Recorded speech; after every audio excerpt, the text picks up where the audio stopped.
सो ये क्वेश्चन कह रहा है a nurse teaching a group of women about the side effects of different types of contraceptive, what is the most frequent side effect associated with the use of an IUCD. Womens के group को एक nurse teaching दे रही है about contraceptive methods. So in options में से most frequent side effect IUCD से related कौन सा है? ऑप्शन ए है tubal pregnancy, option B a rupture of uterus, option C an explosion of the device, option D an excessive menstrual flow. So आपको इसका जो आंसर सही लग रहा है आप कमेंट्स में लिख सकते हैं। आगे हम लोग डिस्कस करने वाले हैं एकदम इजी और अंडरस्टूड मेथड में। सो लास्ट तक देखिएगा इसे पूरा समझने के लिए। आईयूसीडी, इंट्रायूट्राइन कंट्रासेप्टिव डिवाइस,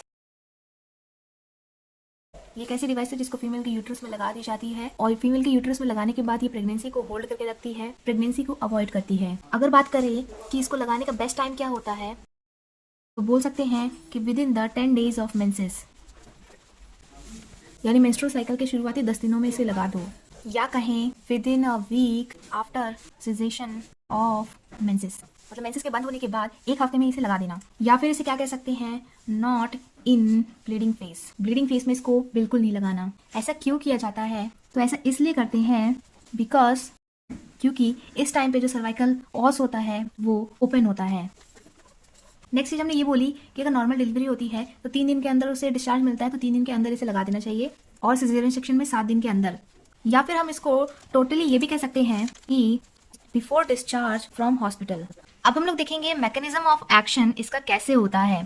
सो अगर ये है यूट्रस और अगर हमने यहाँ पर लगा दिया कॉपर टी, तो क्या होगा? जो कॉपर टी होगा वो क्या करेगा? It thickens cervical mucosa. Copper क्या होता है? स्पर्मिसाइडल होता है, मतलब वो उसको किल करता है।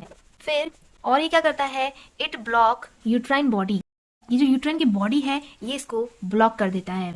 फिर है prevent the chances of fertilisation, मतलब जब इसने सर्वाइकल म्यूकस को यहाँ पे थिक कर दिया तो स्पर्म्स अंदर जा नहीं पाएंगे, अगर गए भी तो वो स्पर्मिसाइडल है तो वो स्पर्म्स को किल कर देगा। ये यूट्राइन बॉडी को ब्लॉक करके रखता है। ये फैलोपियन ट्यूब आप देख रहे हैं कॉपर ट्यूब ने ब्लॉक कर रखा है, तो ये उसको फैलोपियन ट्यूब तक जाने ही नहीं देगा और इसके कारण फर्टिलाइजेशन नहीं हो पाएगा। और क्या है कि it prevent the implantation of fertilised ovum. अगर बाय चांस स्पर्म चला भी गया, एम्पुलरी रीजन तक पहुंच भी गया, फर्टिलाइजेशन हो भी गया, तो भी जो फर्टिलाइज ओवम है वो यहाँ पे इसने ब्लॉक कर रखा है तो वो यहाँ पे इम्प्लांट नहीं हो पाएगा, यूट्रस में आके इम्प्लांट नहीं हो पाएगा। और क्या हो सकता है? तो it makes the unfavourable uterine body, तो ये यूट्राइन बॉडी को कुल मिलाकर फर्टिलाइजेशन के लिए अनफेवरेबल बना देता है। इस प्रकार से ये प्रेगनेंसी को होल्ड करता है या अवॉइड करता है। मतलब कि पहली बात तो वो आने नहीं देगा, आ गया तो उसे रुकने नहीं देगा, और रुक गया तो उसे बढ़ने नहीं देगा। तो ऐसी कंडीशन के कुछ साइड इफेक्ट भी होते हैं, तो हम लोग साइड इफेक्ट देखेंगे। साइड इफेक्ट ऑब्वियसली इसमें होगा ही।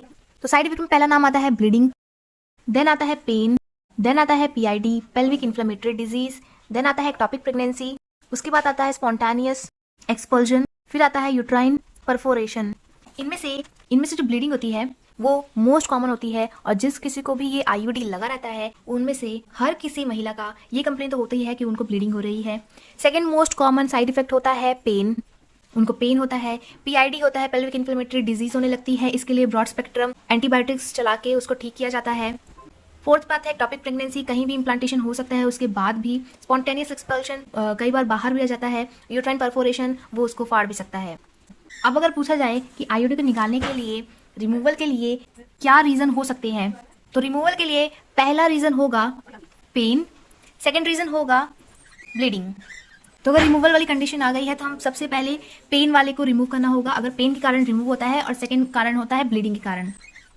सो किस कंडीशन में नहीं लगाना है? कंट्राइंडिकेटेड होता है तो प्रेगनेंसी में नहीं लगाना है, अननोन ब्लीडिंग में नहीं लगाना है, हैमरेज का कारण नहीं पता हो तो भी नहीं लगाना है। तो अब हमने सब कुछ डिस्कस कर लिया है, तो अब आप क्वेश्चन का आंसर दे सकते हैं। तो हमें कमेंट्स में इसका आंसर जरूर बताइएगा। एंड थैंक्स फॉर वॉचिंग, और इस वीडियो को शेयर करिए, भरपूर शेयर करिए, ताकि हमको भी मोटिवेशन मिले और ऐसे वीडियोस बनाने के लिए। Thank you so much.